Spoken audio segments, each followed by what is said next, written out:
Dans un MBA, il y a de nombreux topics, de nombreuses matières que l'on apprend. On en a cité dans d'autres vidéos. Je voudrais revenir sur certaines d'entre elles, notamment l'international business. L'international business, c'est ce qui vous permet de comprendre les flux. Aujourd'hui, nous avons beaucoup de flux financiers, beaucoup de flux de services et beaucoup de flux de marchandises.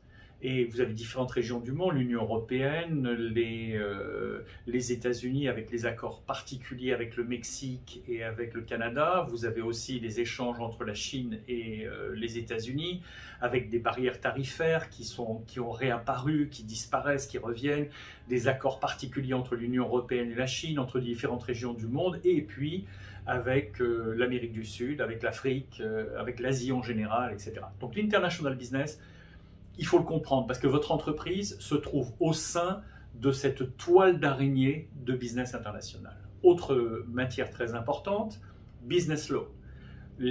Aux États-Unis, le business est très réglementé par le droit. Vous avez le droit des États, vous avez le droit fédéral, vous avez un droit financier, vous avez un droit des affaires, vous avez un droit entre les différents États, vous avez un droit des États-Unis avec le reste du monde, vous avez le droit international, vous avez le droit européen, vous avez le droit de la France, le droit de l'Italie, le droit de l'Angleterre, qui maintenant est différent du droit européen, tout en gardant des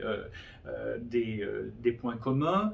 Vous avez le droit chinois, qui est inspiré de manière surprenante du droit civil romain à l'origine, et qui ensuite s'est inspiré du droit japonais, et ensuite du droit américain pour le business et la finance. Donc, pour comprendre le business et pour pouvoir gérer votre entreprise et participer à la gestion de l'entreprise, vous devez avoir des éléments de business law, de droit des affaires appliqués à votre entreprise.